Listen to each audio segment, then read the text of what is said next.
Gracias por estar con nosotros. Tenemos en este momento a Jorge Reñicoli, que es la segunda generación ya del astillero Reñicoli, ¿no? Somos la segunda generación, nosotros que estamos ya saliendo un poco de la parte importante del astillero, y la tercera que ya está en funciones, y la cuarta que está en formación. ¿Y cuántos años lleva esta historia, digamos? ¿Reñicoli está acercándose, me parece, que al centenario? Sí, faltan 2 años nada más. ¿Cómo comenzó la historia, Jorge? Bueno, nuestros abuelos llegaron acá a principios del siglo pasado. Yo siempre hago hincapié en la fortaleza de esa gente, seguramente reforzada por las necesidades del momento. Que, por ejemplo, don Emilio, el papá de Horacio, que es el mayor de los Reñicoli, que formó el astillero, tenía 3 meses, venir en un barco de Italia, gente que, bueno, habían estado cerca del mar, ellos eran de Puerto Recanati, era gente que estaba acostumbrada a ver el mar, pero no era gente que estaba muy acostumbrada a interactuar con el mar, ¿no? Pero realmente uno nota en esa gente que tenía una fortaleza y una voluntad muy grande, no debe haber sido muy fácil. Bueno, como ya algunos Reñicoli estaban en el Delta, fueron al Delta, y en pocos años don Santos Reñicoli, que era el abuelo paterno, en 20 años asociándose en la producción de fruta de la isla, con un señor que tenía un predio importante aquí cerca, logró comprar su casa en San Fernando, que para ellos era ir a tierra firme, comprar el terreno para el astillero, hacer el astillero en menos de 20 años. O sea que en el año 24, aproximadamente llegaron acá en 1902, 1903, no tenemos la fecha exacta. Pero bueno, así comenzó la historia y claro, ya tenían una embarcación para llevar la fruta a los lugares de venta, que eran acá cerca, en San Fernando, Tigre. Y ahí nació don Emilio, que ya había llegado a Italia muy chiquito, y Chino, mi padre, Chino era un sobrenombre, él se llamaba José Higinio. Tomaron contacto con las embarcaciones y lógicamente por el medio los llevó a eso, y así comenzó la voluntad para aprender, y varios gente que iba a esos lugares en el Delta, le dijeron a los abuelos: bueno, estos chicos convendría que aprendan el oficio. Don Emilio fue a trabajar con Domingo Paglietini, creo que era el único empleado que tenía Paglietini en la carpintería, y mi padre no, mi padre fue a una fábrica de motores en la capital y empezó a trabajar en la parte de matricería, mecánica y todo eso, y bueno, después en los años, más o menos, a partir del año 24, que ya empieza a funcionar el astillero, cada uno toma un camino, que uno es la mecánica, el otro es la náutica. Don Emilio comienza a fabricar los modelos a escala, antes se hacían de madera y sobre eso se tomaban las medidas y se hacía el tamaño natural. Y también empezaron a interiorizarse por la parte de las carreras, que les dio el apellido, el renombre, que éramos el nombre de la velocidad en el agua. Y ahí entra, digamos, la segunda generación, Horacio, usted. ¿En qué medida usted piensa que el haber competido, el haber corrido carreras, pudo ser un elemento, una clave de éxito para seguir mejorando ese producto? Bueno, es la esencia del deporte, que en aquel tiempo era más lírico, ahora ya es todo más profesional. El dinero es el que marca un poco la diferencia, pero en aquel tiempo lo que marcaba la diferencia era la voluntad y el esfuerzo.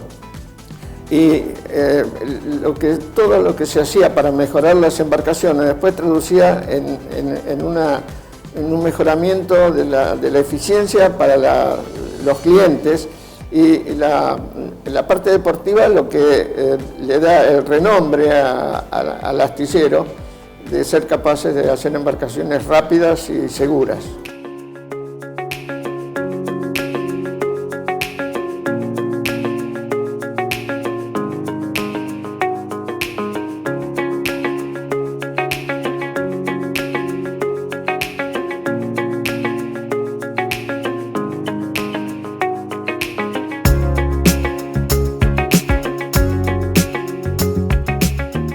El tema de la innovación tecnológica, la aparición de nuevos materiales, ¿cómo se fue adaptando el negocio a esto, no? Bueno, nosotros tuvimos la suerte de recorrer toda esa parte de la evolución.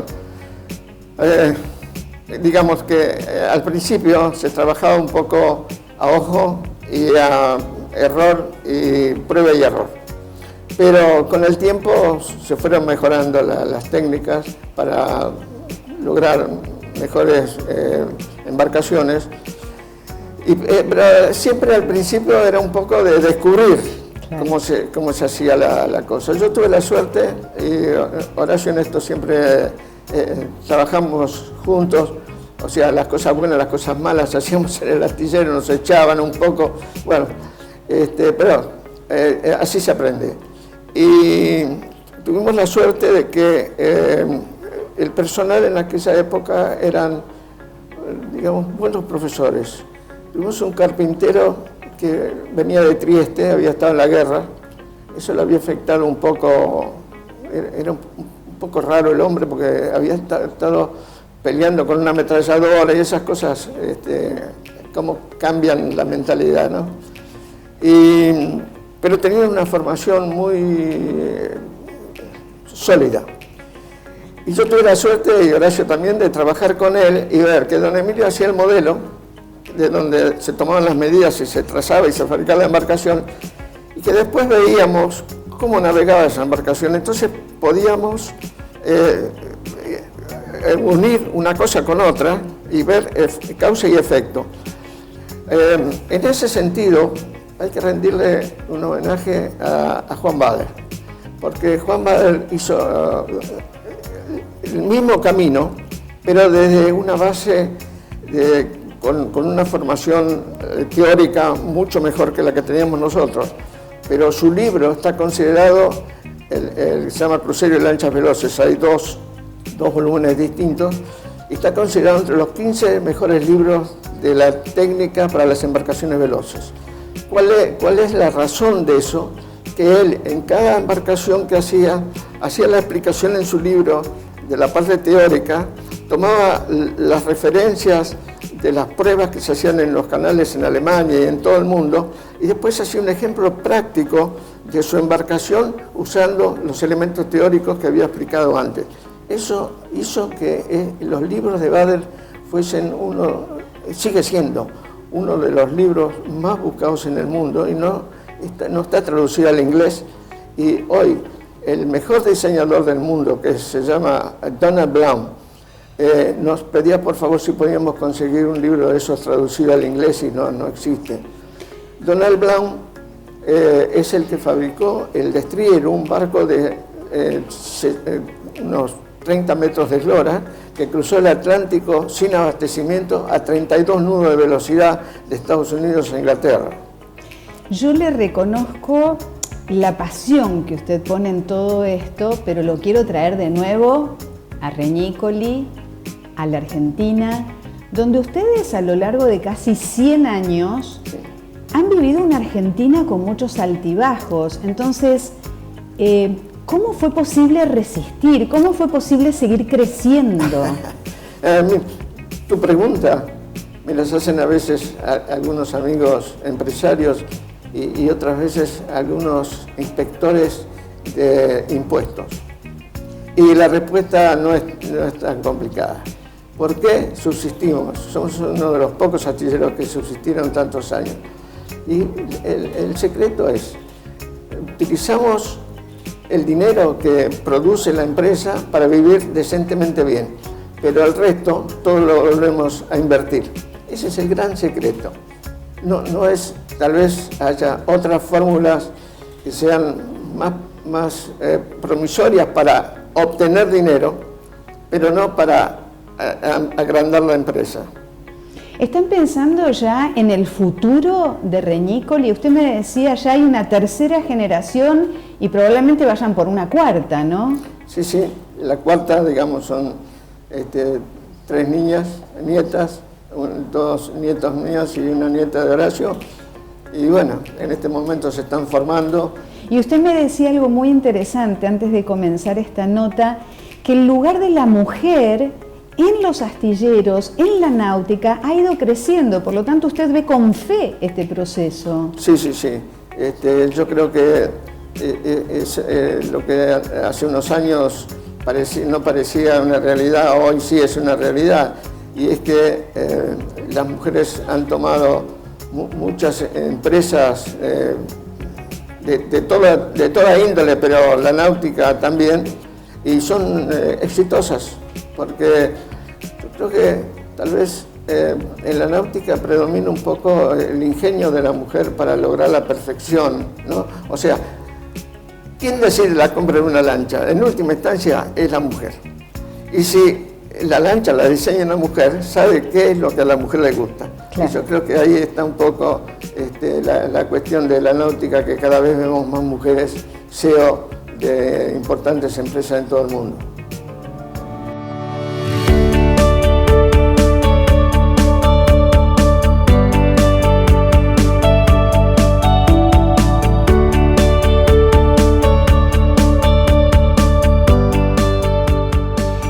Y Jorge, ¿qué es lo que se viene a futuro? Ustedes que están siempre buscando la innovación, ¿cómo imagina la producción en el futuro cercano y próximo?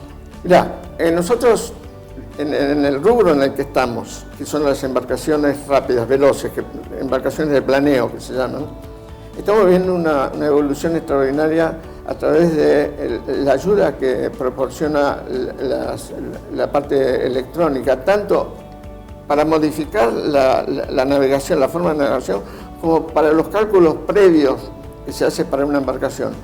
Realmente en este momento estamos haciendo un trabajo de investigación sobre modelos, pero todos los estamos haciendo en computadora.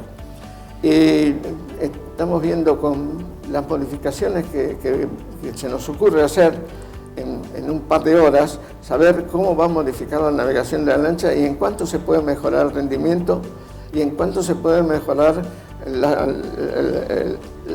la tranquilidad de navegar, que te produce sin golpe, sin peligro, sin un montón de cosas. Todo eso lo estamos viendo en este momento en la parte de la computación. Claro, son todos modelos, digamos, como una especie de realidad virtual o aumentada. Son modelos virtuales, pero que los hacemos navegar en la pantalla. ¡Qué increíble! Sí, tenemos un ingeniero que está trabajando mucho en eso, pero por ejemplo hacemos modificaciones que saber el resultado que va a dar necesitan que la computadora trabaje durante 10 horas. Increíble. Y ahí se están logrando. Antes teníamos que fabricar una lancha, ver cómo navegaba y ahí después hacer una modificación y ver cómo navegaba la otra. Eso duraba años, ahora duran horas. Ustedes no se cansan nunca, siempre un pasito adelante, ¿no? Sí, siempre sí, tratamos de avanzar lo más pronto que podamos. Me encanta, me parece fantástico. Lo quiero traer al terreno institucional, ¿no? Ustedes de alguna manera son una columna portante de Casel. ¿Qué ha significado Casel en la historia de la empresa?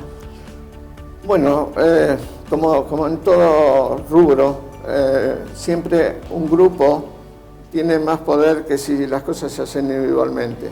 Y en esto ocurre lo mismo. Ocurre en los cardúmenes de pescado. Y Casel fue muy importante. Yo creo que si no hubiese estado Casel, esta actividad seguramente, casi seguro hubiese sucumbido, ¿no?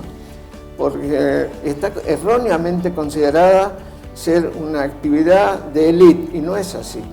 Yo tengo muchísimos clientes que son médicos que necesitan un día a la semana salir a navegar y salir de los problemas diarios, y con eso hay muchas otras actividades. Así que Casel ha sido importante. También en ese momento, para que los chicos vean lo que se hizo y les sirva como visión de futuro, tenemos el Museo Náutico que tratamos de que perdure y obtener un lugar, y estamos peleando para conseguir un lugar que los chicos puedan ver todo lo que se hizo. Bueno, estamos en eso y no nos olvidemos todo esto que vemos nosotros, que mucho tiene que ver con los aportes que recibe la Municipalidad de San Fernando. Se gestaron en el Parque Náutico, que Horacio fue el primer presidente del Parque Náutico, que llevó tiempo formarlo, pero que reditúa en dinero cosas que la Municipalidad de San Fernando está invirtiendo en los lugares donde están las amarras, y le reditúa una buena cantidad de dinero para hacer otras obras importantes. O sea que en el desarrollo, en el crecimiento de la actividad, esta asociación entre el público y el privado es necesaria. Es necesario, sí. No nos olvidemos. Y más en un país como la Argentina, siempre se necesita un grupo fuerte para que pueda influenciar. En otros países también, o en casi todos pasa lo mismo, pero es sumamente importante. O sea, individualmente es más difícil conseguir algunas cosas que cuando se hace en grupo.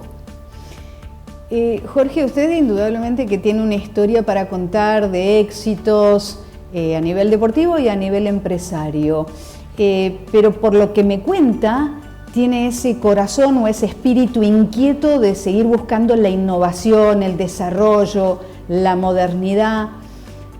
¿Dónde imagina su empresa en los próximos 50 o 100 años? ¿Qué le gustaría ver en ese futuro?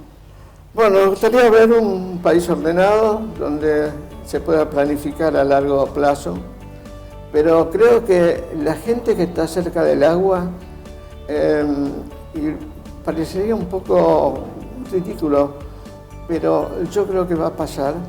El gran futuro para el agua es la hidroponía. Parece un poco extraño que juntemos la producción de comestibles con la náutica, pero está muy ligado. La hidroponía y la acuicultura, que van paralelos, yo creo que es el futuro, y el futuro para la gente que trabaja en el delta. Y todo eso, obviamente, a bordo de embarcaciones. El desarrollo de todo eso está ineludiblemente ligado a la embarcación. Por supuesto, también. Pero el hecho de aprovechar el agua no debe ser solo para navegar. Hay cosas muy importantes como la hidroponía y la acuicultura, que estoy seguro que van a progresar mucho en la Argentina, principalmente en la zona del delta. Yo siempre termino esta breve charla con la inquietud de por qué ir al río, y creo que usted ya me la ha respondido, no solamente por placer. No. Yo no sé si a todo el mundo le ocurre lo mismo, pero yo cuando paso por un lugar, voy en el auto y veo agua, me cambia el ánimo. Yo no sé si a todo el mundo le pasa lo mismo, pero tengo amigos que sí, me han confesado que le pasa lo mismo. Terapéutico, placer, pero también una inagotable fuente de recursos y de desarrollo y crecimiento económico. Algo que no debemos olvidar es que Argentina, entre los logros deportivos fundamentalmente, que es un poco la demostración del poderío que tiene la creación de cada país, la parte deportiva náutica es la que más lauros ha obtenido en la Argentina. Si sumamos la parte de remo, de vela, de natación, motonáutica, yo creo que debe estar muy cerca con el fútbol o alguna otra, la cantidad de trofeos que ha obtenido la actividad acá en la Argentina. A mí me encanta porque en esta charla que nos proponíamos hablar de la empresa, esta mirada general, esta mirada panorámica que nos ofreció Jorge Reñicoli daría para mucho más, pero bueno, ojalá todos se queden con ganas de escuchar y podamos hacer un sucesivo encuentro. Un día podemos hacer una historia que la tenemos escrita, pero siempre vamos descubriendo cosas nuevas. La actividad deportiva de la motonáutica ha sido muy importante desde el principio del siglo pasado en el mundo, en la Argentina. Muy bien, Jorge, muchísimas gracias por habernos acompañado y regalado estos minutos. Gracias a ustedes dándome la oportunidad de poder contar un poco lo que es la náutica en la Argentina.